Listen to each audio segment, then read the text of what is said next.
Episode of the Get Fast podcast is brought to you by Tri-Velo Coaching, where we help cyclists and triathletes like you train smarter to race faster. You are joined, as always, by your hosts, former Australian Ironman Champion Gerard Donnelly, and I am Jordan Donnelly.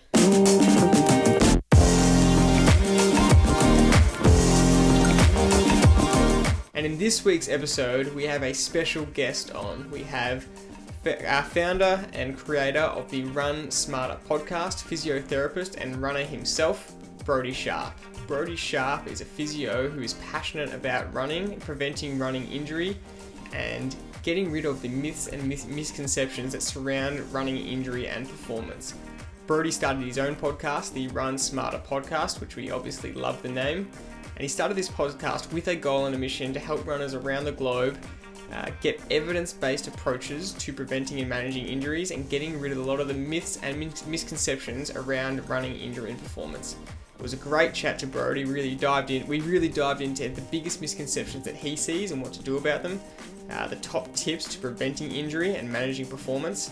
We dived into some more obscure ways to prevent injury as well, including research around personality traits and how mindset and your beliefs around injury can actually impact your physical rate of injury, which was super surprising. And it was a really in-depth chat with Brodie, which we really enjoyed. So we know you're going to enjoy this one. We cover a lot of topics around running injury, and for a lot of triathletes out there, staying injury-free is really important. So if you want to stay injury-free and get to the start line with your body in the best shape possible, then it's going to be really important to listen to this episode. So without further ado, here is the chat with Brodie Sharpe from the Run Smarter podcast.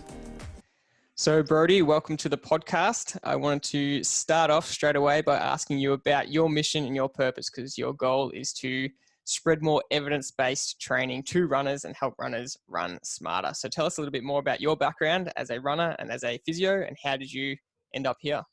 Yeah, Jared, Jordan, thanks for having me on, guys. My background, so I am a physiotherapist by trade. It was probably about 2 years into my physio career that I became a runner, a recreational runner, and absolutely loved it, and recognized something within myself. Like when I became the runner, as soon as I saw a runner in my clinic and I was treating them, I had this like heightened passion for wanting to get them back on track. And during the sessions, I was like, talk about what races they have, what shoes they wear, what cadence they run at, and all this sort of thing. And I was just walking away from every consult just buzzing, and recognize the need to spend more time around this population and trying to get them back, because it brought out my better self as well, and brought out a higher quality of physio that I wanted to strive towards. And so that stringed along a couple of things, one being the podcast and one being like starting Facebook groups and things like that. And just spending more time around runners, recognize that there's a lot of misconceptions out there around injury prevention, or once they are injured, what to do about it. And was constantly repeating a few misconceptions and trying to decipher a lot of these misconceptions that people do have, and found that the podcast and the blogs and that sort of thing was a good medium just to bust a lot of these myths. And so it just became our mission to provide clarity and control to all those runners, especially those injured runners who are really unsure, puzzled about what to do, because they get a lot of conflicting information. They get one person that says one thing, and then another person that says a totally different thing that totally contradicts one another. And then you're just left puzzled, not sure what to do. And sometimes trying everything isn't the best solution either. So that's my mission, to try and help people, to try and really provide a lot of clarity and get them on the right foot. Awesome. That's a great start. I wanted to touch on that straight away and go into, I know there are a lot of misconceptions out there, which is what your whole podcast is based about. And we could talk for days on the entire list. But when you look at your experience as a physio, what are the top one or two misconceptions or myths that come to mind, or the most common that you see straight away from a lot of runners? Yeah. The first one I can talk about is, it applies to a lot of injuries. It applies to almost every injury. And that is, once someone does start getting symptoms, their natural inclination is just to completely rest that injury and just wait for the body to heal. And then after 1 week or 2 weeks, once you're starting to feel better, just jump straight back into it, jump back on the bike or back into a run and just see how things go. And usually they'll find that symptoms are still there. Symptoms do come on, but they're usually a little bit more severe, or they come on, say, earlier in their run or in their training cycle. And what was once coming on at 5Ks now comes on at 3Ks. And you're like, okay, maybe it hasn't healed. And maybe I just need another 5 days, another week, another 2 weeks off just to let the body do its work. And then they go back into their training again a couple of weeks later, which is now overall been about 3 or 4 weeks, and symptoms come on at K1 or 15 minutes. And that's what I find a lot of people tend to do without advice of a health professional, without a coach, because they think, like, naturally anyone would think, the body's damaged, it just needs time to heal, then I'm okay after that. But what they're finding is those structures are quite sensitive, and once you injure a particular area, it actually weakens all those components just slightly. And if you combine that with complete rest, it just further weakens and deconditions all those sensitive areas. And so that's a very, very common pattern that I see for athletes in most injuries that I see. So that would be probably the number one thing that I would bring forth to start the episode, would be that, like, rest isn't always best. Complete rest isn't always best for most injuries. So with that, Brodie, would you be suggesting that the level of the injury would determine the rest period that you're going to advise? Would that be what you're saying there? It would definitely depend on the type of injury. It definitely depend on the person itself and where we can go. Because let's just say if you have a really sensitive plantar fascia, let's just say they've gone for a run and the plantar fascia is really flared up. They're usually the ones that want support and want rest and want like anti-inflammatories or something like that, and they want complete rest. If that is really severe, I definitely have like a complete rest, but just 1 or 2 days, let things settle down. And then we need to see where we can start loading that structure safely. And that would go back to your question, depending on the level of severity is where that starting point might be. It might just be doing some like really light calf raises. It might just be going for a swim and just getting some blood flow around the body, because that can heal quite nicely as well without even irritating the structure whatsoever. It might be things like doing some heavy calf raises or just loading up the fascia if it can sustain a little bit more load, if it's not as irritable. So yes, you can have complete rest for like a day or two, maybe 3-4 days max, but then we need to start somewhere. And depending where that starting level would depend on the level of severity. Yeah. It makes a lot of sense. And one of the other members of the Donnelly family, my brother, is also a physio, and he actually sent us an article a few weeks ago saying something similar. He said the subject of the article was a written paper, and it said RICE is out. So those who don't know RICE, it's rest, ice, compress, elevate. It's what you kind of taught generally as soon as you have an injury. It was quite an aggressive headline. So you would agree with that headline, would you? If RICE is gone, it should not be commonplace anymore. There's a different acronym for injuries now, which I absolutely love. And it is called Peace and Love, which is a very long word, very long acronym. And the peace side of that is it's the 1 to 2 days that I was talking about. Protection, elevation, avoid anti-inflammations, compression, and educate. Just educate on the right steps to do. So they're like immediate kind of things. And that's only if there is an acute injury with inflammation and that sort of stuff, which can automatically disclude a lot of injuries that we do see. But the love aspect of it is load optimizing or optimism, vascularization and exercise. And that's just promoting all of that, what we were just talking about, staying active, getting the blood flowing, making sure that we're loading the structures appropriately, making sure you're staying optimistic around your goals. And that takes in the mental component side of things as well, instead of everything being quite detrimental and really catastrophizing a lot of your attitudes and a lot of your beliefs. And yeah, covers a lot. So I really love that new acronym. I do want to touch on that mental side of things a little bit, and we will get more into it later as well. But the reason that a lot of athletes would rest or feel like resting, and I know this is my experience as well, is when you do an injury, you're really hesitant to do more damage, and you really don't want to do more damage and go to the physio and say, oh yeah, I kept running and I did more damage and I feel like an idiot now. But this conflicting advice is kind of actually you need to get moving faster. You might be a little bit apprehensive. So how do you combat that mental apprehension around getting the body moving too soon? Definitely. Education's a big one. And it might just be taking small steps if there is a lot of fear there. It doesn't have to be getting straight back into running. It can be doing some like low level exercises, like where we start, like any starting point can just be based on the advice of a coach or the advice of a health professional.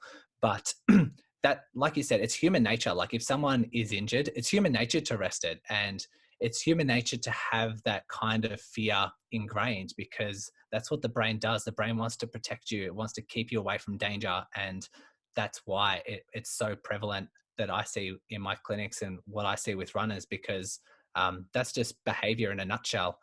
But if you provide the right education, just with what we're talking about now, if you sometimes loading in an optimal level can actually accelerate this healing, actually get you back so much quicker. And if you are really apprehensive about jumping back on the bike or back in the run, let's start slowly. Let's go for a walk for 45 minutes, or let's do like a really slow jog on for 1 minute and then walk for 5 minutes. And let's just slowly integrate something.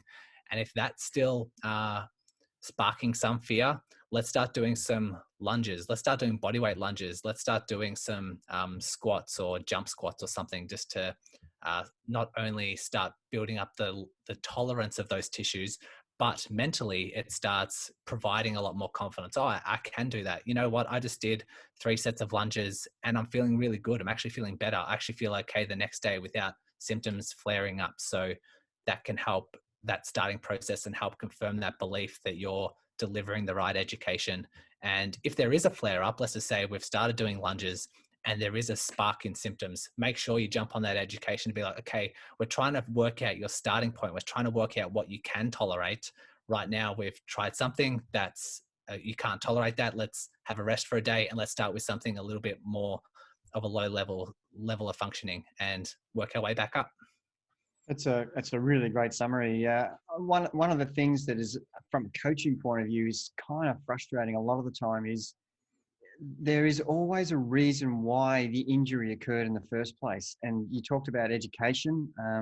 I think a lot of the mistakes, and I've been a classic example of this, making the same mistake repeatedly and expecting a different result. I've had chronic calf injuries pretty much my whole life, but understanding what the problem was with the calf, rather than just resting and resuming back to where you were, and progressing like you just described from a lower base or a slightly different angle. But if the injury, the reason you got injured in the first place, because there is something actually structurally wrong with the method of training that you're doing, how important do you think that is in the education side of the injury? And where do you place that emphasis on understanding, hang on a minute, I'm just picking calf injuries as an example, or a hamstring, to rest and rehabilitate, starting from a lower point, the possibility that it'll reoccur is high unless you do something different than when you did before you did the injury. Yeah. If you're noticing that the same injury is happening time and time again, and you're not sure why it's happening, or you're not too sure of the training method and that sort of thing, you really need to ask yourself a few questions. And when it comes to addressing these sort of misconceptions, we need to think, okay, does my belief of why I have this calf injury, is it actually true? Or is it just something that I believe, something I've been told? Or because a lot of people think it might be, say, a flexibility issue, and we can touch on that for a whole episode. But if someone believes that they're getting calf issues because of their flat feet, because they're too stiff, because it's the wrong shoes, they need new shoes, all this sort of thing, they're going to be false beliefs, and they're going to not serve you with your rehab moving forward. And if you constantly think that's the issue and you're not addressing the underlying cause, which is, it might be strength, it might be your training load, it might be you're pushing yourself too much, it might be your level of intensities throughout the week, it might just be too much. If that's being ignored because you think the reason of your calf issues is something else, then you're going to continue having you're going to have these repeat issues popping up. And so it's worth the discussion. It's worth that education side of things of, okay, what do you think causes a lot of your injuries? And there was a really nice article I think it was around 2014, and they interviewed a whole bunch of recreational runners, and it was 95 recreational runners, and just discussed, why do you think runners get injured? And it was just a really nice descriptive article, just working out people's beliefs and people's attitudes towards why they get injured. And a lot of it was around the foot shape. A lot of it was around flexibility. A lot of it was around just a lot of these misconceptions that science just doesn't show is the case. And so that would be my answer. We want to address the right beliefs. We want to make sure we're all on the same wavelength to why you're getting injured. And then we need to move forward with the right things, rather than just continuing to go on with the belief that you think it's your shoes and not addressing the underlying issue. That's a really key point to make, especially with your own personal perception can be so off. And if you're not educated properly, then you're going to be coming to false conclusions. I read a random stat, I don't know, a couple of years ago, I think it was, in some random article that said pretty much if you ask a massive survey of recreational runners, some whopping 80+% are running with some sort of real serious soreness or injury. And whether that's exactly accurate or not, I don't mind. The point is the same. Most runners would agree that they run with some sort of discomfort pretty consistently. So that leads to the next question I wanted to ask is, how does someone know and learn when an injury is an injury or when it's just soreness? And you've spoken about this in your own podcast. I really wanted you to touch on it here, good soreness versus bad soreness, injury versus just soreness. Yeah. Let's just say someone's a healthy individual, and if they're in their 60s and 70s, I'd expect some just generic soreness, like the joints to be a little bit stiff, to move around and just emphasize your recovery, emphasize your warmth and that. But for the majority, 95% of the recreational runners out there, we're trying to establish, when it comes to soreness, okay, what is good soreness, which I would say is DOMS, delayed onset muscle soreness, and what is an injury developing. And it's very hard for someone to differentiate between the two, but there are some key characteristics that put them into those two different categories. And so you have the good pain, which is delayed onset muscle soreness. This is the pain that the body goes through in order to repair the body, in order to get stronger, in order to increase the level of tolerance for your future training. This is usually the onset is we call delayed onset. So it usually comes on either the next day or the day after. So between that 24 hours after doing an intense exercise, there should be a pattern of why that has occurred. Usually if someone goes to a gym and they do a new exercise and they're feeling sore in the chest or the arms, the next day it's because I just did chest press. I haven't done that for a long time. That makes sense. If you have really sore hamstrings because you've done a sprint session, or you've got really sore glutes because you've just done a hill session and you don't usually do hills and you feel that the next day, that makes sense in your training. The other characteristics, apart from it occurring with 24 hours after the exercise, is it's usually within the muscle. It's usually quite vague. It's usually around the muscle belly. It's usually sore to activate that muscle or stretch that muscle, or kind of feel a little bit tender. And also it usually resolves within 2 to 4 days, depending on how intense it is, depending on how new it is. That would be your characteristics within the good soreness, that DOM soreness. On the opposite side of things, sometimes pain might come on during the session. Sometimes pain might come on, or symptoms come on as you cool down. That is way too early for it to be DOMS. Therefore, there's a few alarm bells that might be occurring. Apart from it, with the DOMS being in the muscle belly, sometimes the bad kind of pain can be a localized symptom towards the joints, or towards a tendon, or towards bone, or towards ligament. And you can point with it with one finger, or it's in a general space. It's not just the generic muscle belly. And the other thing is it just doesn't resolve in 2 to 4 days. Most injuries, if going ignored, would go for more than a week, will go for 2 weeks, will go for 3 weeks. That's definitely signs for alarm. And sometimes some early symptoms can come on and then just resolve just with a day or two rest. That's okay. Just as long as you pay attention to that, you put that as a little marker and make sure it's not popping up every now and then every couple of weeks, because that's when it could potentially develop into something more serious moving forward. So they're the kind of characteristics that will sort of separate them between good pain and bad pain. Did you want to ask? Yeah.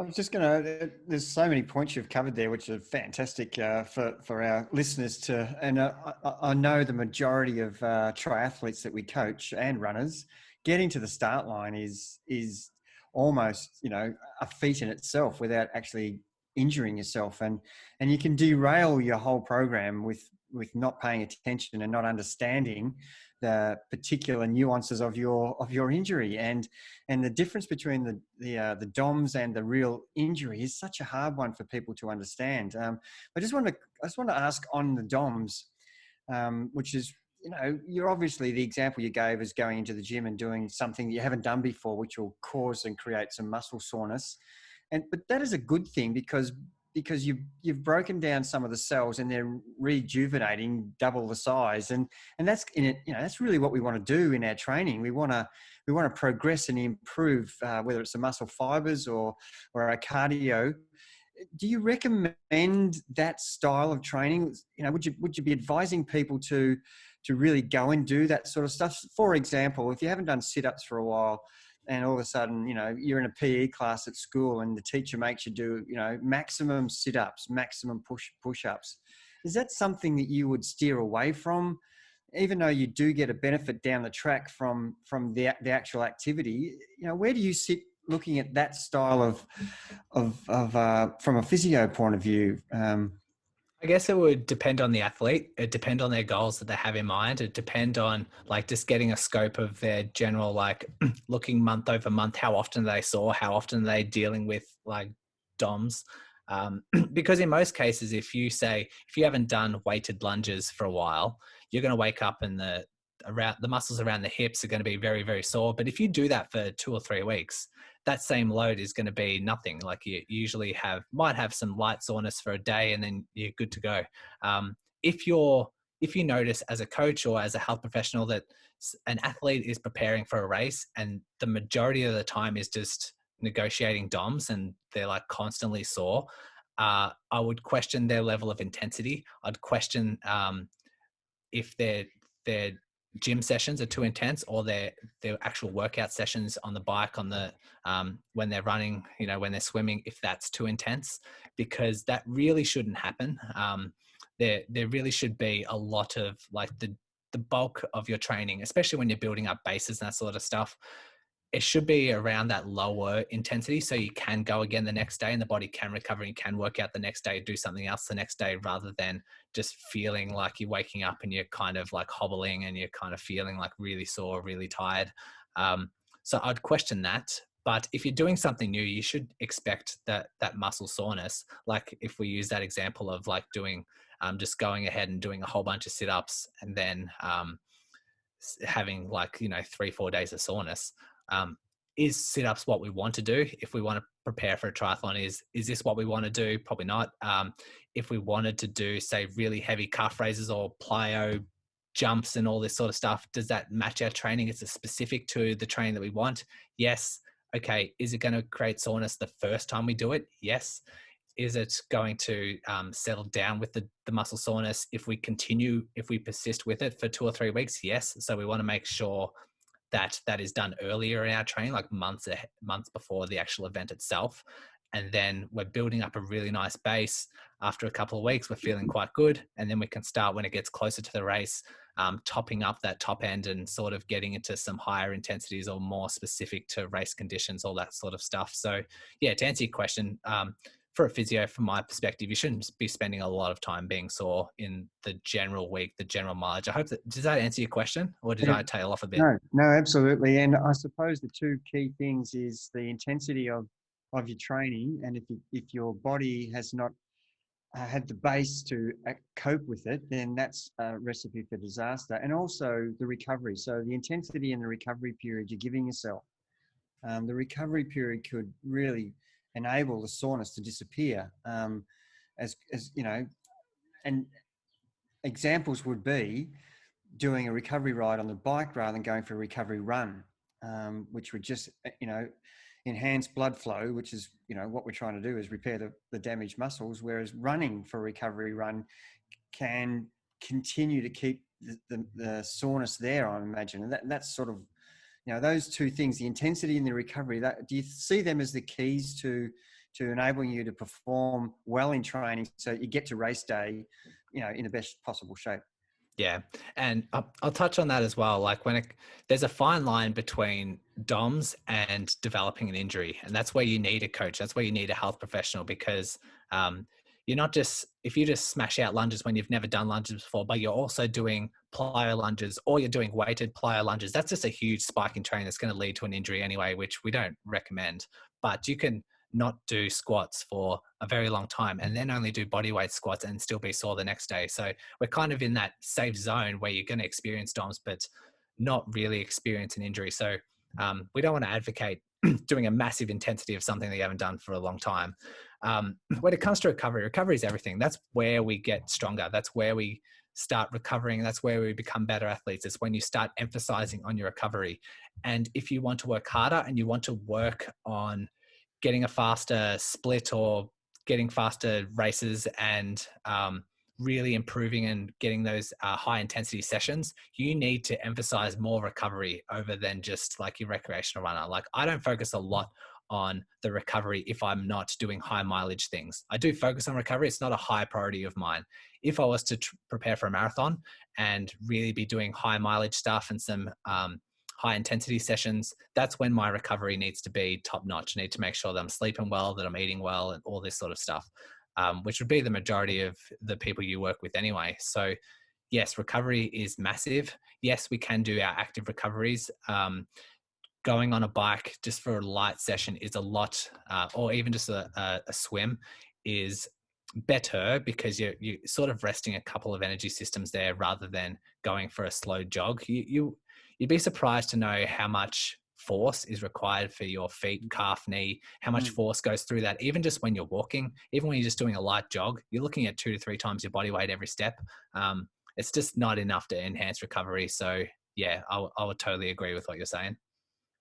A topic you've touched on there is the strength and conditioning component. We are big advocates to also bust that myth that athletes should never do strength and conditioning. And I know that you really want athletes to do it as a part of their whole training process. But Dad, you touched on before kind of the topic that what's specific for the athlete, and especially for triathletes, most of their training is going to be based around endurance. And so on race day, there's not much intensity for Ironman or half Ironman. It's sub-threshold kind of efforts, and Dad, you harp on this a lot, that it's not a fast day. And so they don't actually need to be doing sprinting sessions. There's no need for age group of triathletes to be doing track sessions, sprinting for their endurance events. They can do faster sessions, but no need for that sprint. But that could also make athletes feel that there's no need for weight training. But I want to hear your thoughts on why weight training or strength and conditioning training is good. And even if they get some DOMs in that sense, why it's still going to be good and beneficial for them.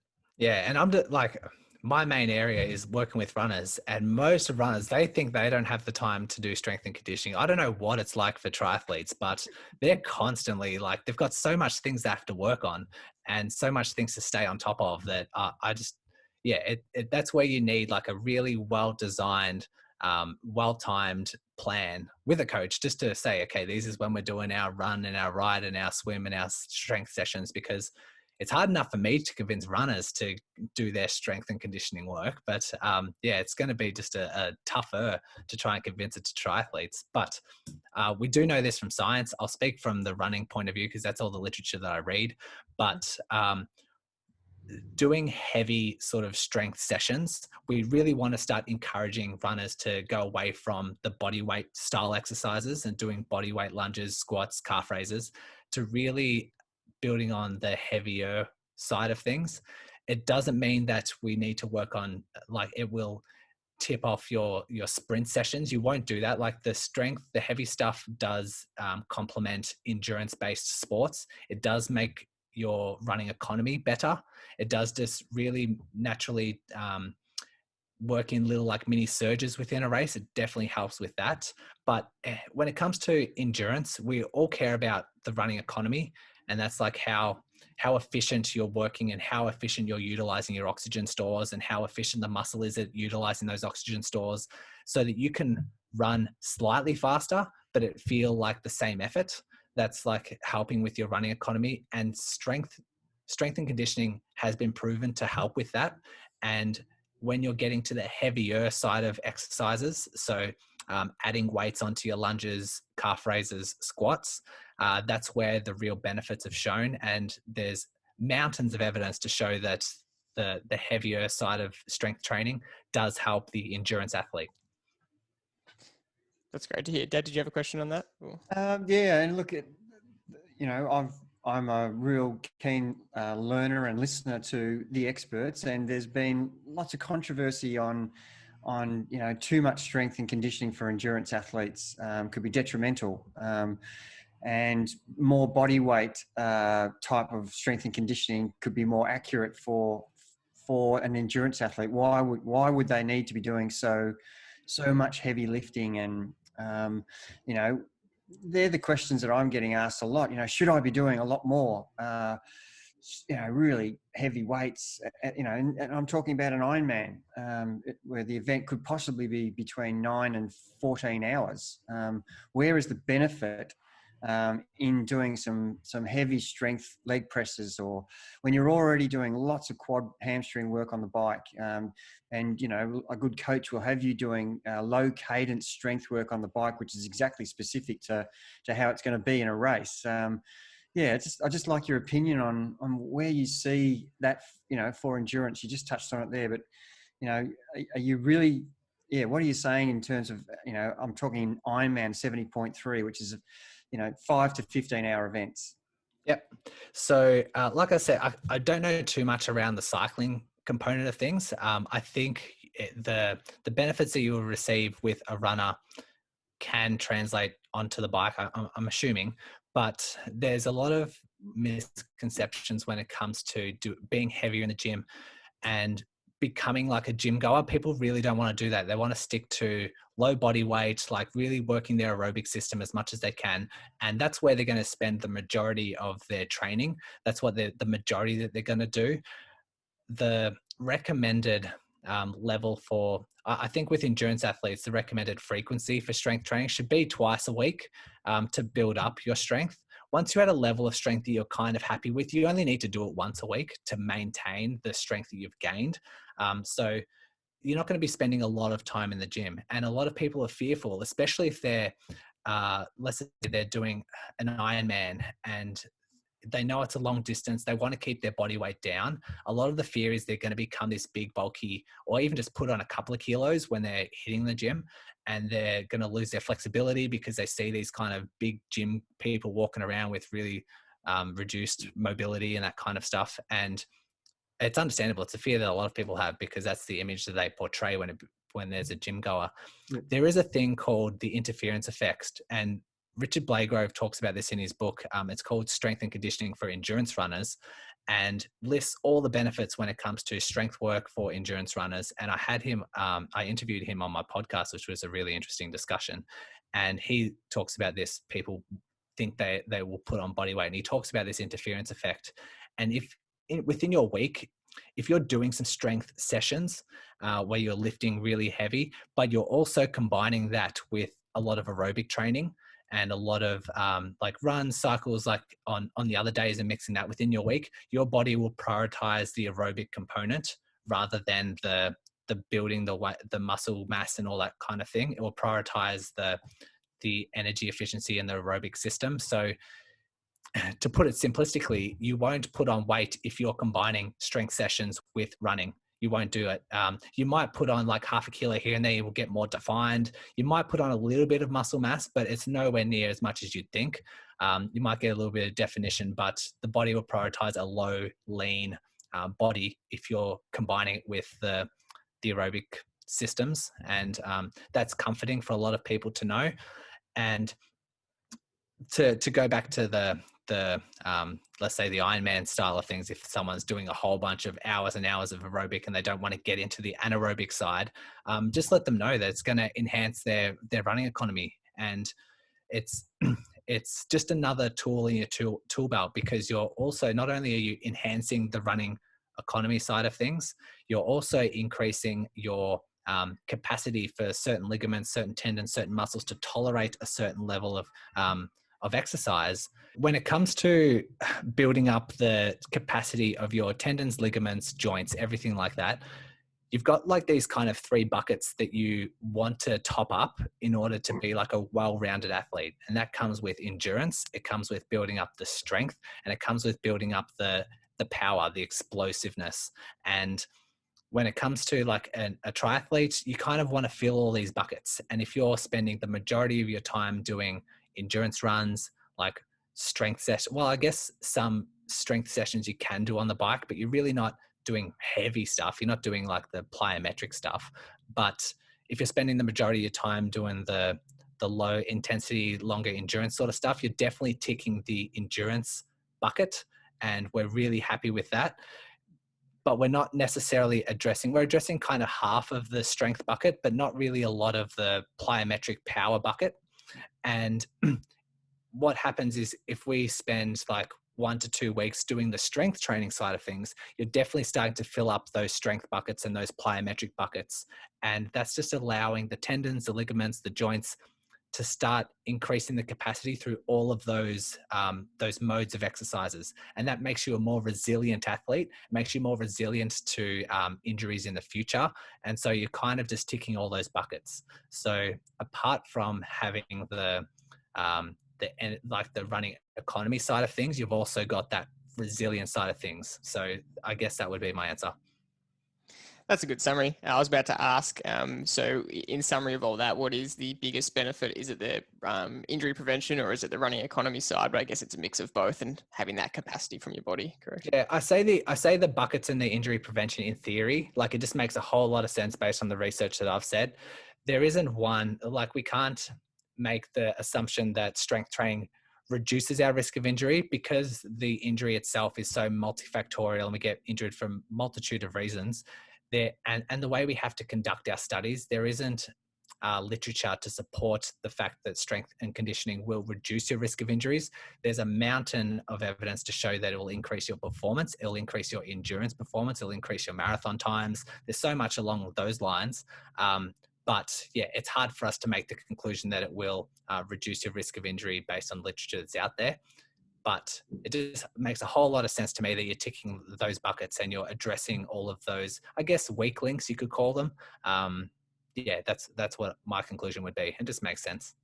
Definitely. So talking about the literature and the science, something that is very hard to measure in a evidence report is the mindset side of things. And it's hard to get a study on that, but it is such a big part and everyone knows it's a big part. It's hard to measure. And I'm really fascinated that O is optimism in the peace and love acronym, because there is evidence that a positive mindset actually can be one of the biggest contributing factors to injury rehab. So I wanted to ask your thoughts on this, and especially because I know that you recently attended the Tony Robbins seminar. Those that don't know Tony Robbins, he's one of the most powerful mindset, I guess, leaders in the world, and his courses are a big phenomenon worldwide. Although you'd argue that they're not as evidence-based, they're probably more anecdotal-based, yet produce some incredible results. And I've also heard you on your podcast use the Roger Bannister analogy to talk about this, which is just such a brilliant example. He's the first person to ever break the 4-minute mile, which a lot of people around the world said wasn't humanly possible. Our human body was not capable of actually doing it. And now hundreds of athletes around the world have done it ever since then in the last 40 years. So a lot of this points to the fact that our mindset has a lot to do with these things, more than we can probably measure. So what's your thoughts on this, on the optimism side of things, the mindset side of things, and based on everything that you read, you study, the Tony Robbins factor, what do you think about all this? Yeah. Where do I start? I think exactly. when you're saying that it's hard to study this particular topic, there are some studies out there that have a look at like risk of injury based on personality types. That has been shown, and there are some really, really interesting findings, mainly the certain personalities that do get injured or are harder to recover from injury. And that's when we look at the type A's, we look at the triathletes that are go-getters, they really are energetic, they're self-motivated, they strive for a lot, they want to get results, those sort of things, which is fine. That's why we exercise, and that's what motivates a lot of people, and that's what gets a lot of people really good results. But there can be some negative sides to that personality type as well. Perfectionism is a component that can be really good for people and not so good for another. There was a study that put together, they did a few mental health outcomes for people and had a look at, and then just followed them along. So they're not injured. They fill out this health questionnaire around mindset, around personality and all this sort of stuff. And then they follow them along to see if they do develop an injury. And they broke off perfectionism into perfectionism strivings. So those who strive for high standards and that sort of thing, but then also had perfectionism concerns. So those who have a fear of not being good enough and striving towards something, like being quite concerned about their level of performance, but still striving for that performance. So the negative side of things of perfectionism, you could say. And those who rated really high and the perfectionism concerns were 17 times more likely to develop an injury rather than being higher in all those other factors. So there is a definite link between them.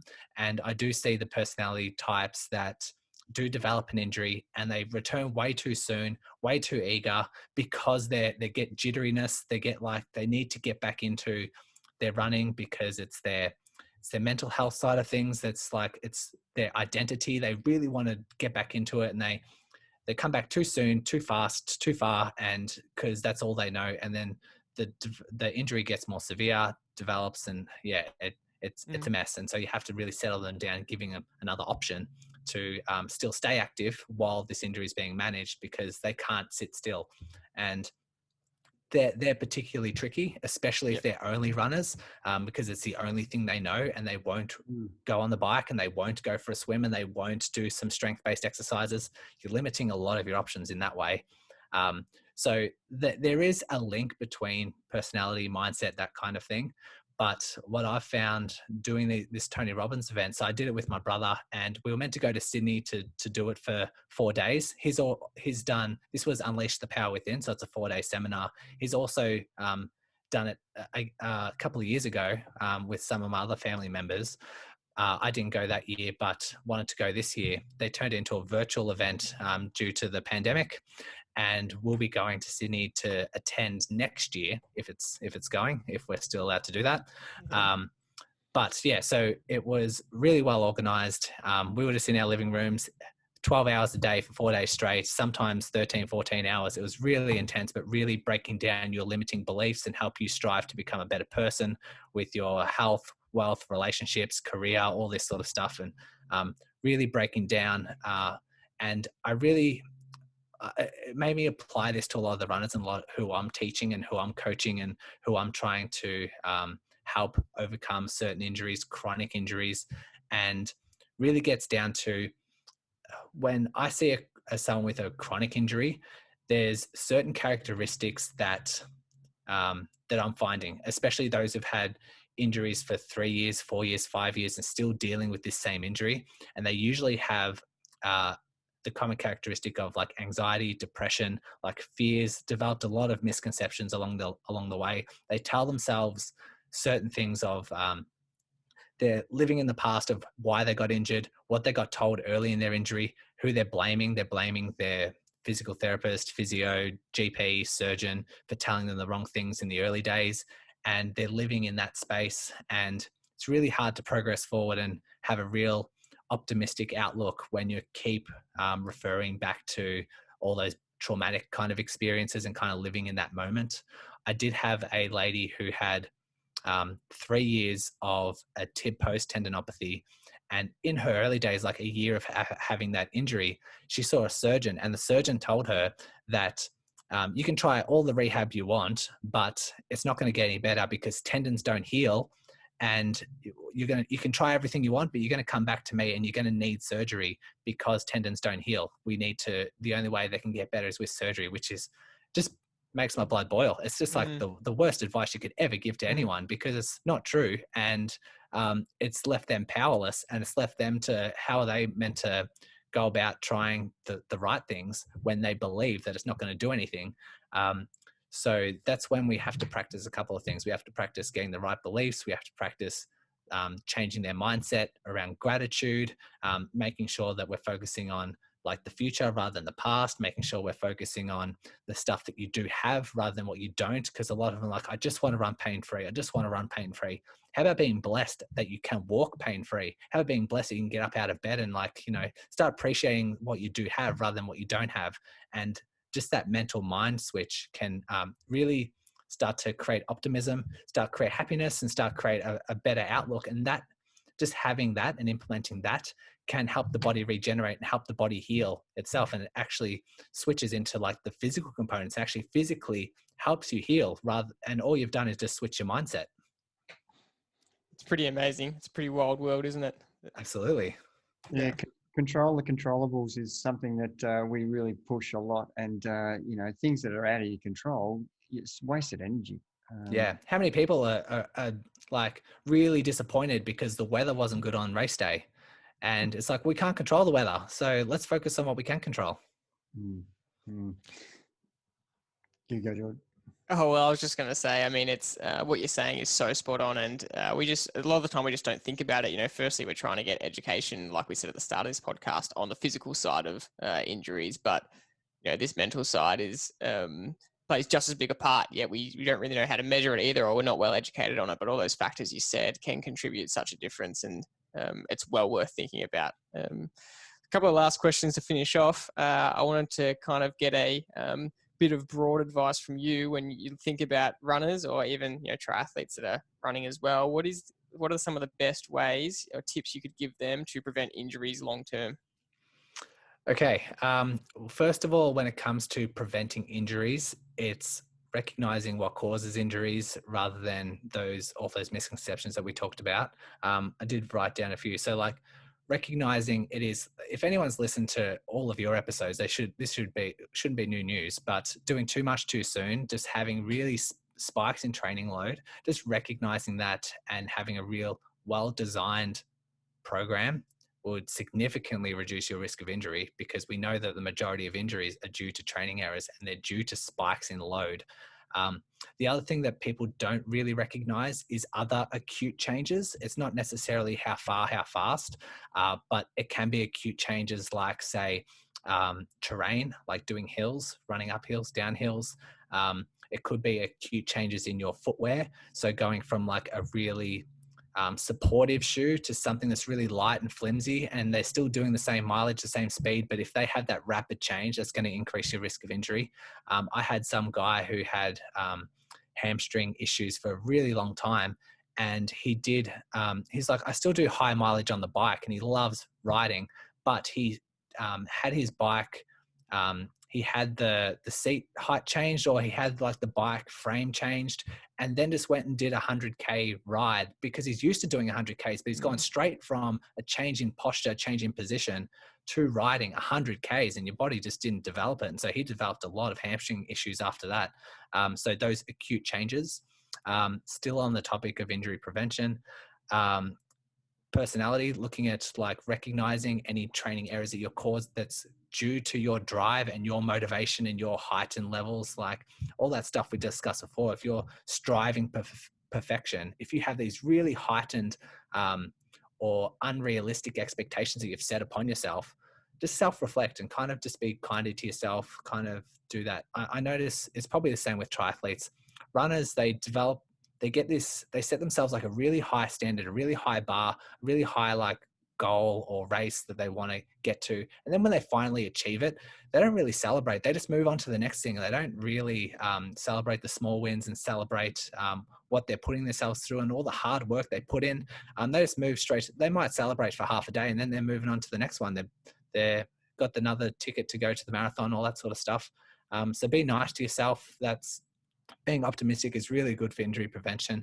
And then just recovery, making sure you're prioritizing the sleep, the nutrition, making sure you're paying attention to stress levels. And if you do notice certain lifestyle changes, like if you've moved house, if you've had a baby, if you've like got a really stressful job promotion, if you are experiencing really like small windows of increased stress, decreased levels of sleep, don't do your high intensity sessions then. Don't do your high mileage weeks on those weeks. Wait till your body starts recovering. Wait till you're sleeping better. Wait till the stress levels come back down.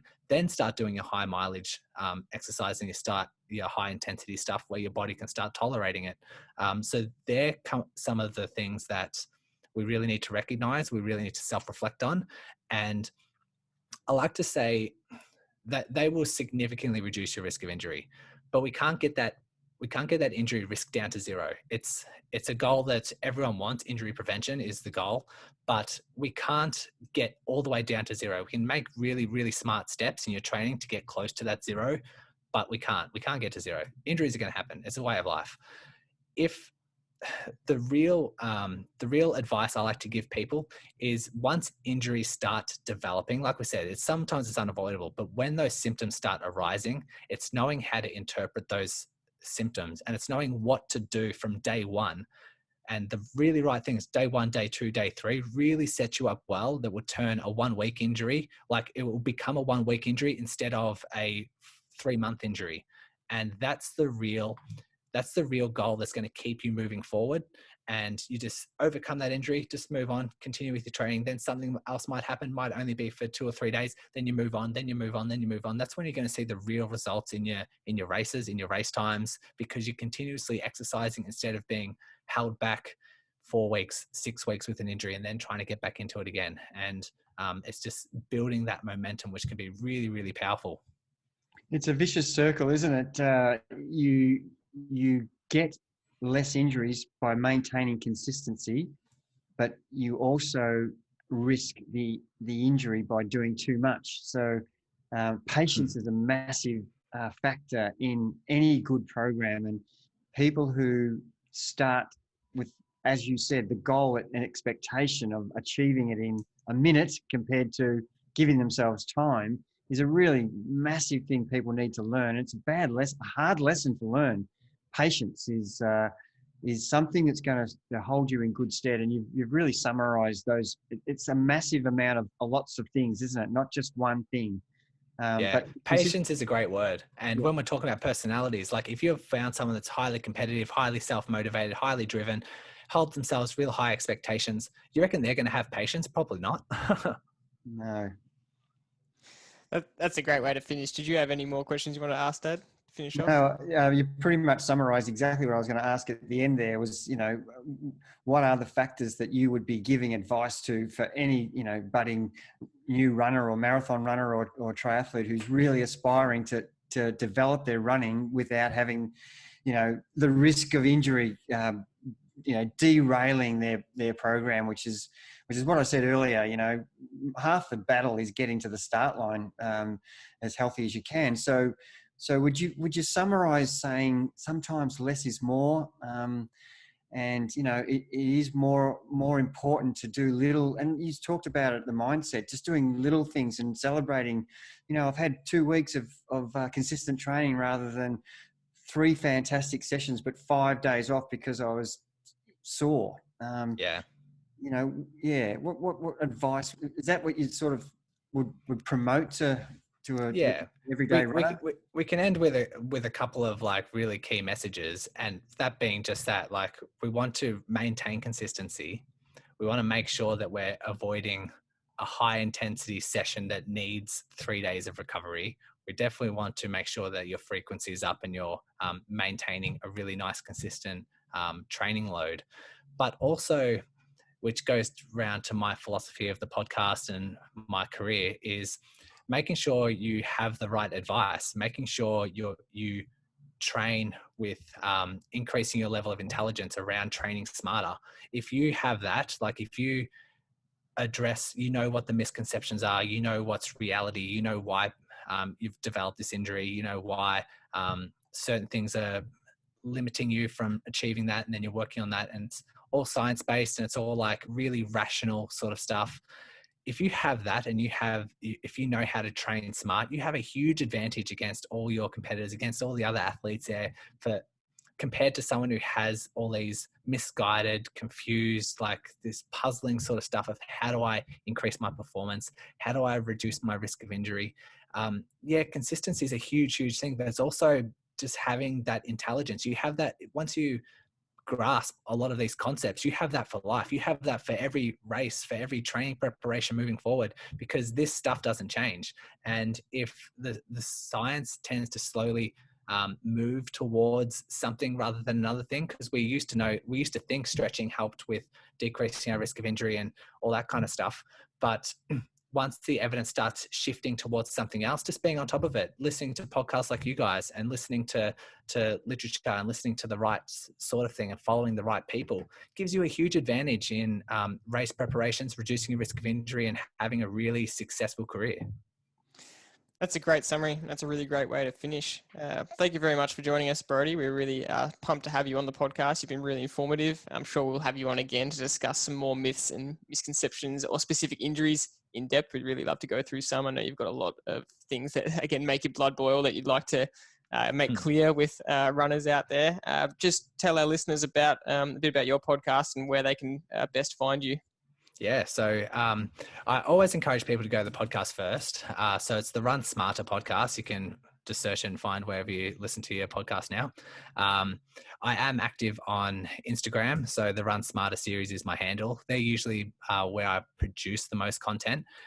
So I recommend you go there. And if you just want to either join the Facebook group and reach out, and if you have any questions, I'd be more than happy to do that. But yeah, I recommend going to the podcast, starting back at episode 1 and listening to the first 10 episodes. They're the 10 principles to overcome any injury, which I've deliberately put as the very first 10 episodes that every runner needs to know.